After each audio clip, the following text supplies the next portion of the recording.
This is the story of living simply in Sicily. Why don't you come along with us and sing along the way? If you had a favorite group that you used to sing with, try and imagine you can still hear them now.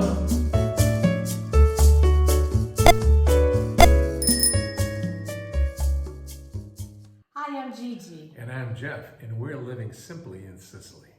There's a lot of videos about the differences between living in Italy and living in the United States. So we're going to take a little different view of that. We're going to talk about an Italian-American living, the differences between living in the United States and living in Italy. Because I'm Italian, sono italiana, certain differences that you come across that are very noticeable. I was raised in an Italian household, and so there are some things that make a lot of sense to me. It's just in my DNA. But I don't understand the language totally, but I understand the mentality, the thinking. And I grew up in an Italian neighborhood, and I've been married to one for 44 years. That's why I love it here so much, because I feel like I'm with my people, like my heart really connected with the people.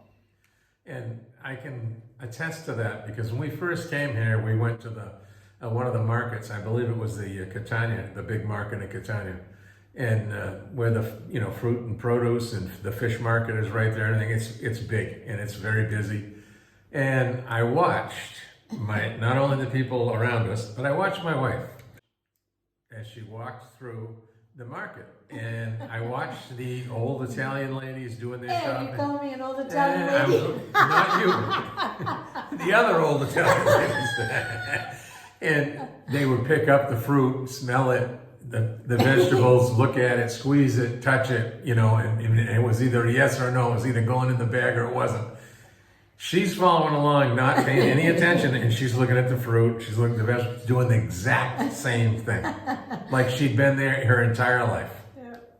Although there are some things that are the same, another thing that is really noticeable is the way that I walk and Italians walk. It's like they don't understand space. They have like spatial problems, and I'm the same way. They will walk right at you, and then at the last minute realize, oh, I have to go around.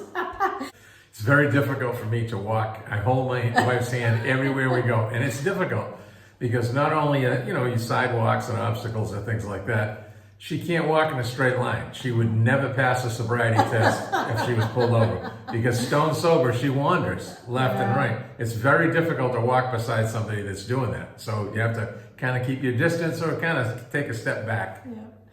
There are some things here that totally stress me out that don't at all in the United States. And then some things that drive me absolutely crazy in the United States that are wonderful here. Well, let's discuss some of these differences. Okay, first of all, what's the same?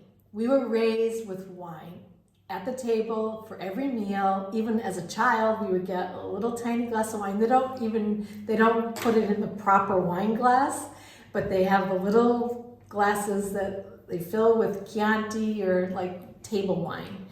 And that's what you grew up on. So that's one thing that's the same.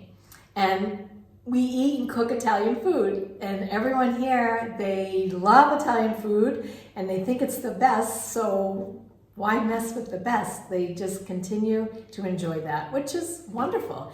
The differences of cooking Italian is I have 4 grandparents. So my grandparents from Puglia and my grandparents from Messina. So they cook differently. They have different styles. And so whatever was inherited from the line and whatever ingredients are available in the United States, there are different ingredients. This created the Italian style, Italian-American style. And I'm just going to add one little tidbit. Her nonna from Messina was a baker, a bread baker, and a very well-known one in Messina, and a great one. And my wife has inherited that ability. She makes the most fantastic breads. They're to die for. Oh, thank you, Jeffrey. Oh. And another thing that's the same is we could never go outside with wet hair. oh my gosh, you would get sick, you would die if you had wet hair. And we always had thick curly hair, so always had to take a shower early in the morning, wash my hair, and then stay inside until it was dry. You couldn't, and you had to keep your neck wrapped You're up. gonna get pneumonia. And that is definitely the same. Some of the things that are different. One, women, they keep their last names. Cognome is last name. So they don't change their name when they get married. So everyone has two names on the mailbox. Actually, they don't put their name on the mailbox. That's another story. Too much privacy. The second one is noise control. Non-existent here. I grew up in a loud Italian family, and when Jeff first met my family, he was like shocked because we would all talk at once and it was loud. I mean, he had a lot of friends that were Italian, so he was used to it. Yeah, I was used to it. Pretty. So the things I love about Italians are the things that drive me the most crazy about Italians, because when you want quiet, it's impossible. Impossibile. You cannot be quiet. You can't get quiet. It's noisy all the time. Italians are very friendly. I think I'm kind of a friendly person. Absolutely. It's kind of in your DNA. You want to be helpful. You want to be kind. You want to be friendly. And Italians here are very friendly. Yeah. In Sicily, super friendly. I mean, as a matter of fact, they will talk to me and I'll say, oh, mi dispiace, non parlo italiano molto bene, un po' italiano. It doesn't. They keep right on talking. They're like, oh, okay, you're speaking Italian. And it doesn't matter where we go, who we talk to. If a conversation is going to start, they take one look at me and they immediately turn to her and start talking. It's that simple. But they don't think that you're American. I No. think they think you're from Germany or somewhere. somewhere else, Scotland. And I haven't got an ounce of German in me, but English, Irish, Scottish, French, and American Indian. Yeah. And Italiano. 100%. So another thing, lines, mamma mia, referred to as cues. Yeah. It's non-existent. I don't think they have no concept of a line. But what do they get? Tickets. If you go to a doctor's, you get a ticket. You go to the grocery store, you get a ticket. You go anywhere, to the post office. Oh, that's another story. You get a ticket. So they're big on tickets, and then they'll keep asking you what number you have to make sure that you're not cutting in line. It's so funny. And personal space is a foreign concept at the same time. They don't understand, stay out of somebody's, within an arm's reach, so to speak. Yeah. They just come right up on you. Yeah. I mean, it's a little better now with the COVID, but just the same. It's true. It's once you get to know them, or they get to know you, you've made a friend for life. It's that simple.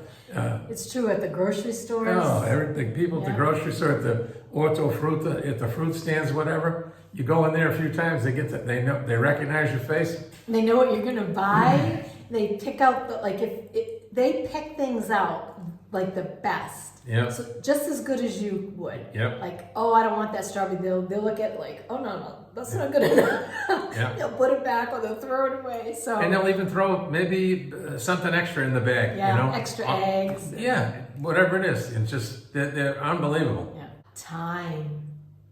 Another non-concept. An Italian is never late, nor is he early, but he arrives just as he intended to do so. Unfortunately, it's starting to rub off on me. I'm getting have I always been so slow? No. Maybe it's because I'm getting old. Well, they tend to be tardy.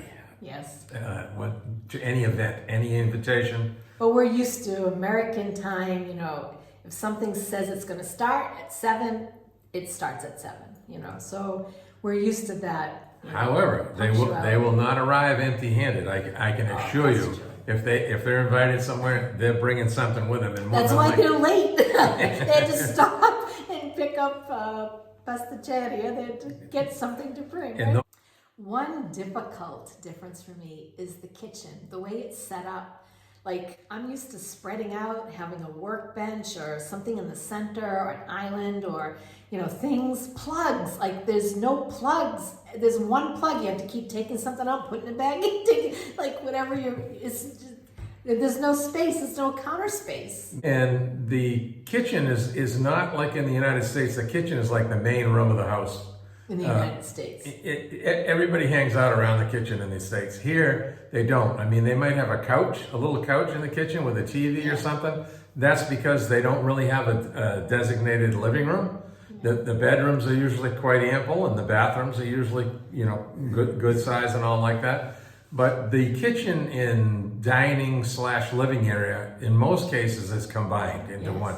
So the kitchens do tend to be on the smaller side, which makes it, when you're used to having all kind of space and, cutting boards and work tables and islands and things like that, then you do have to adjust to it. However, now that we've adjusted to it, it's fine. We're used to it. The two of us can actually operate in a kitchen here. Yeah, like this little bit. And not collide with each other. There's nothing wrong with it. The food tastes just as good. And like I said, everything is fresh.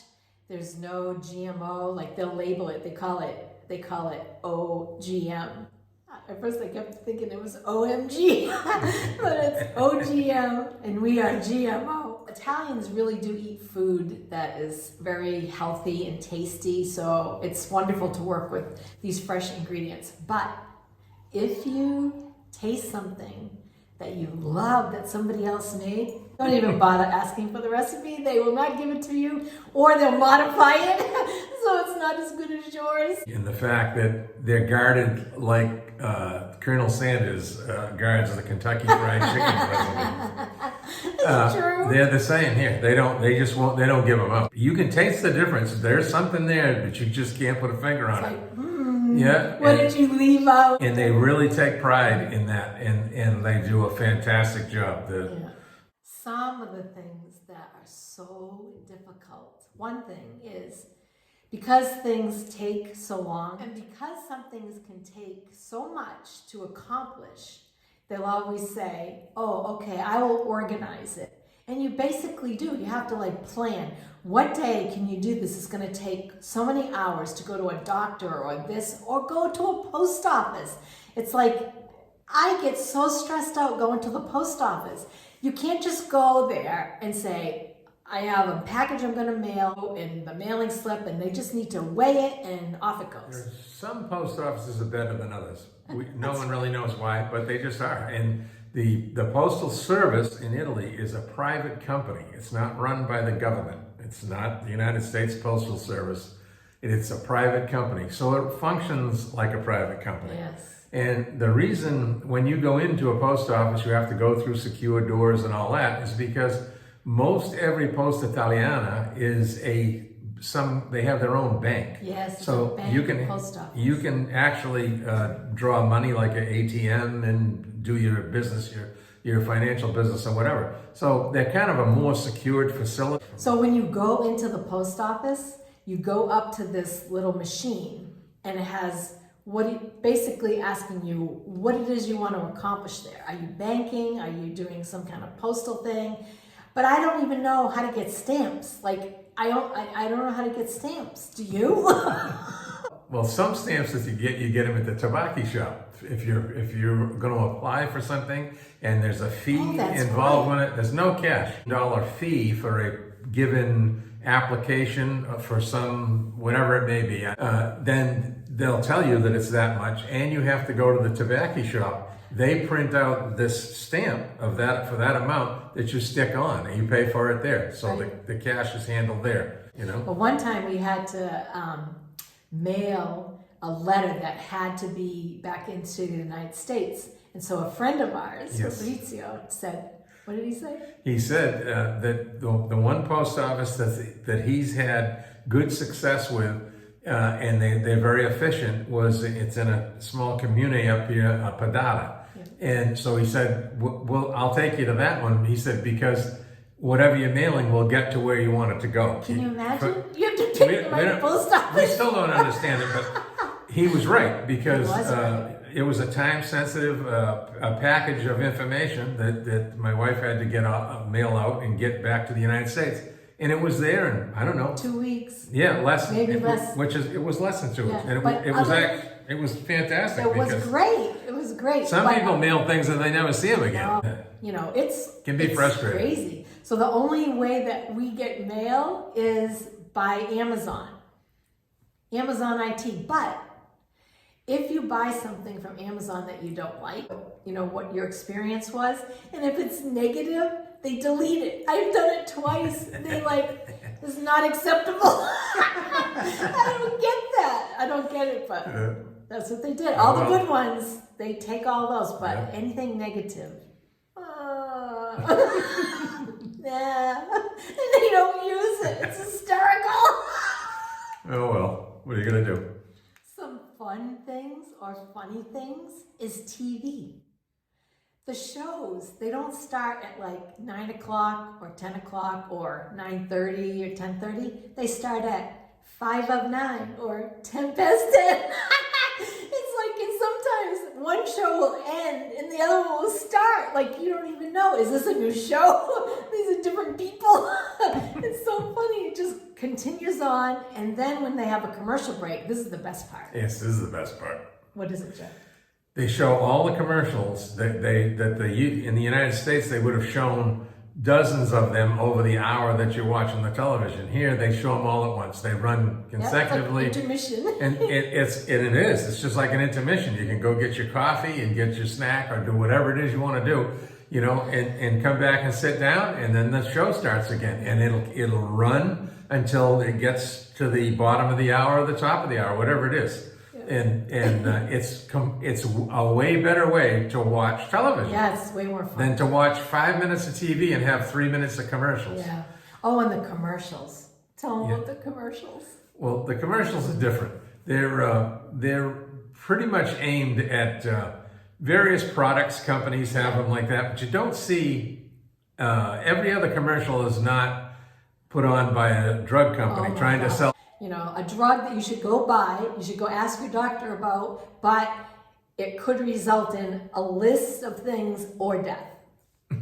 It's like, I couldn't believe it. Whenever we go back, we're like shocked at the amount of commercials, and they're all about drugs, you know? There isn't one, they don't do that here. They don't. Well, I think some of the reason for that here too is a lot of the products that you need a prescription for in the United States, you don't need a prescription here. The pharmacist is like a chemist. Yes. They're brilliant. They have a vast knowledge of drugs and chemicals and how and what does what and so on and so forth. So, I mean, if you don't necessarily have to go to a doctor to get a prescription. You can go to the pharmacist and you can tell them what's going on or whatever. A lot of times they'll sell you something right over the counter. Yeah, that's true. We can buy antibiotics right over the counter. You don't need a prescription. The druggist, that's his department. The doctors don't burden themselves with all that. Right. Drug company. And they don't get a kickback from. There's none of that either. So. It's pleasant. It's pleasant to watch TV. It's funny. The Italian shows are like...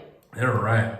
Funny. They're game shows. Oh, man, they're funny. It is funny. And then one of the ways that I try to learn Italian is by watching like HGTV. And you know that it's basically going to talk about rooms and kitchens. And so a lot of words that we already know. So that's helpful, you know, or watch the game shows. And the other day, we were in the grocery store, and I went to the deli counter. And, of course, my Italian is horrible, to say the least. But there's a few things I know from repetition, and, you know. So I said to the guy behind the counter, I told him what I wanted, you know. And how did you ask, Jim? I asked him for mortadella con pistacchio. Bravo. Mezza kilo, which is half a kilo, about a pound. So the way I said it, the guy kind of gave me a hint that this guy's probably not Italian. So he starts speaking English, which floored me. So I asked him, his English was actually pretty good. And so I asked him, I said, how did you learn to speak English? Well, his answer was watching American television with American subtitles. That's how he learned to speak English. He said, and especially WWF wrestling. I was like dumbfounded. I was like, The guy gets an education watching television, learns how to speak another language, and his English was really good. It's true. Another great thing, cell phone costs. Oh my gosh, I have Iliad, we have Iliad, I've seen it as low as $8.99 a month. We have one for $12.99 a month. And when we're here, we have it, and then when we leave to go back to the United States, we just stop paying it. They don't give away our phone, a phone number like they did in the United States. Because when you get into the United States, you have to have a phone.